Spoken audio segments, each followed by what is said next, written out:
So, papunta na tayo ngayon sa St. Paul Ruins. So, maglalakad lang tayo papunta doon. Malapit lang naman siya from our hotel.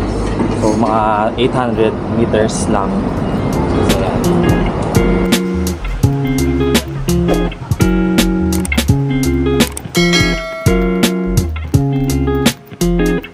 Yes! Ayan. So, yung panahon ngayon hindi masyadong mainit. Medyo gloomy siya. Pero at least hindi hindi mainit.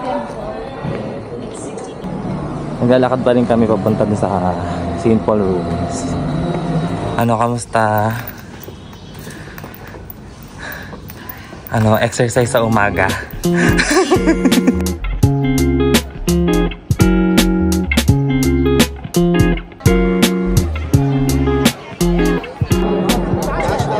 Ayan, so dito na tayo sa St. Paul Ruins. Ayan siya, yun nasa likod ko. So kung makikita nyo sa likod, wala na yung laman. So yung harap na lang. So sinimulan daw itong gawin noong 1602. And it was the largest Catholic church that time. So 38 years lang binuo. So it was destroyed by the typhoon noong January 26, 1835.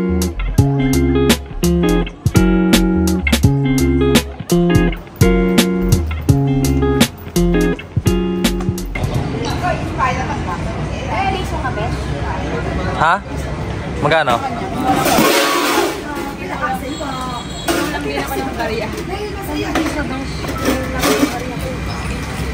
Eh, kulang na. Piso. Meron tayong meron tayong kakainan. Dinosaur na Darsilog. Dinosaur with itlog. Papunta na kami ngayon sa Grand Lisboa.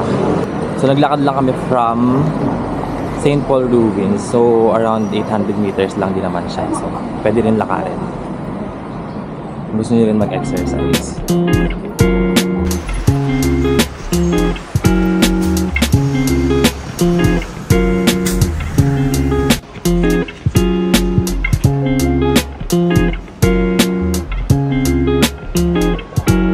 Ayan, so dito na kami sa loob ng Grand Lisboa. So ito, ang laki ng chandelier. So ito daw yung pinakamataas na building sa Macau, and it is the most distinctive part of its skyline. So very unique yung style niya. Yung buong building is gold. Yan. So, may mga something sa loob. Yan. Ano yan?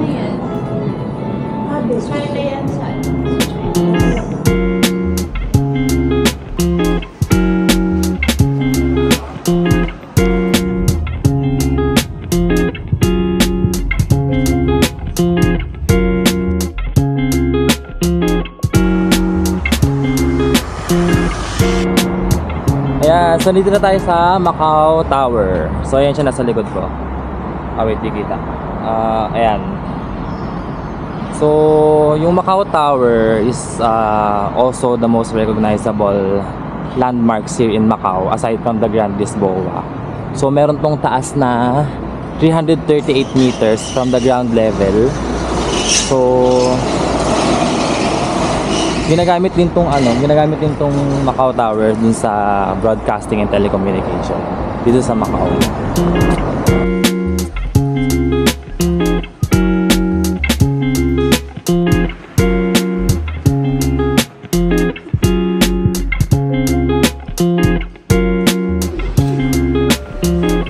Pictorial muna bago po umakyat. Ayan, si Mrs. Millet na yung next. Oh, sino ka dyan?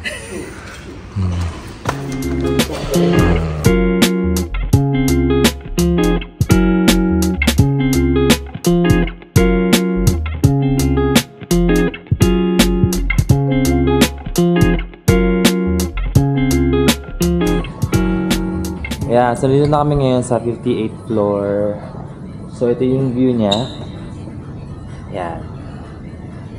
Ang taas. So kung gusto niyo rin magpunta dito, you can book your ticket via Klook. So So, I think 949 isang ticket. One adult yon. So, ayan siya. Para, do wala naman masyadong pila kanina. Kami lang yung tao pa lang dito, halos. So, pero kung gusto nyo hassle-free, you can book your tickets via Klookdan. Wow, ay puta. Tangina, bis.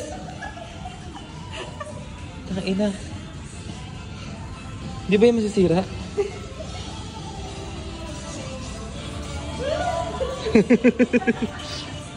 Ano si Milet? Asa si Milet?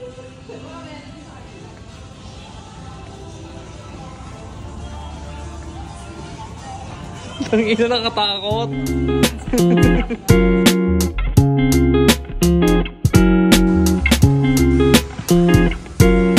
Ayan, so umakit kami dito sa 61st floor. So dito ginagawa yung mga skywalk, yung mga bungee jumping. Ayan. So dito medyo fresh yung air. Unlike kayo na dun sa may 58th floor, ano siya, medyo indoor. So ito outdoor siya.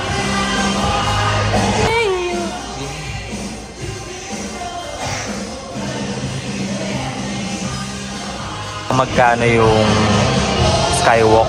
So ayan siya, 288 Macau Pataka. So yung ticket pwede nyo nang kunin dito.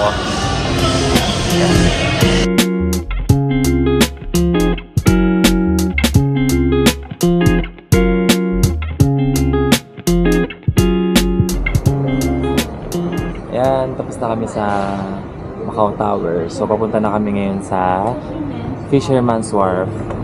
So kung may makita kami doon na pwedeng kainan, doon na rin kayo magla-lunch. So magka-taxi ngayon pupunta doon kasi medyo malayo siya. 2.4 kilometers from here. So magka-taxi na lang.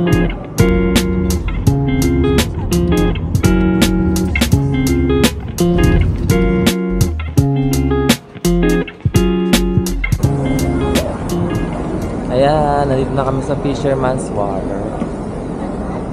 Ayan siya, sa ligid. Parang ano, Colosseum. Pwede kayo pumasok dyan?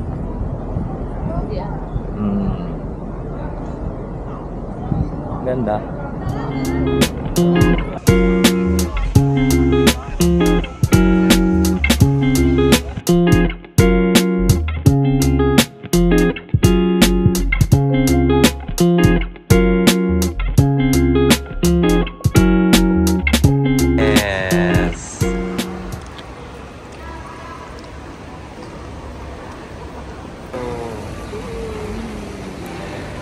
So, babalik na kami ng hotel.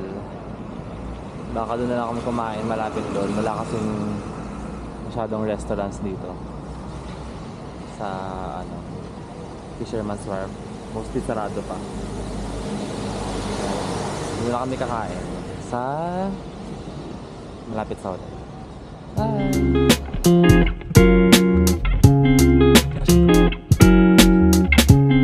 So, magla-lunch na kami.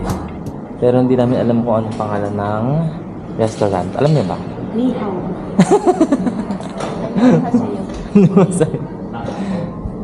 Tingnan natin kung masarap ang food.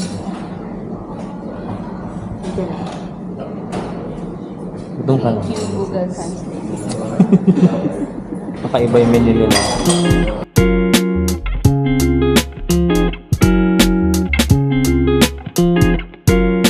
Po ang pagkain. Sarap. Harap. Ito lang mga kanin. Kanin festival. Kanin festival. Kasi yung order namin na scrambled egg, ang binigay sa amin with rice. Fried rice. Scrambled fried rice. So at least meron na kami pagkain na maya. Yes, tapos na kami mag-lunch.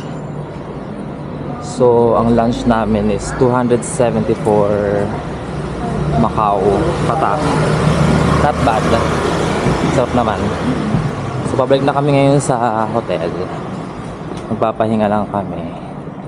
Then mamaya lalarga ulit.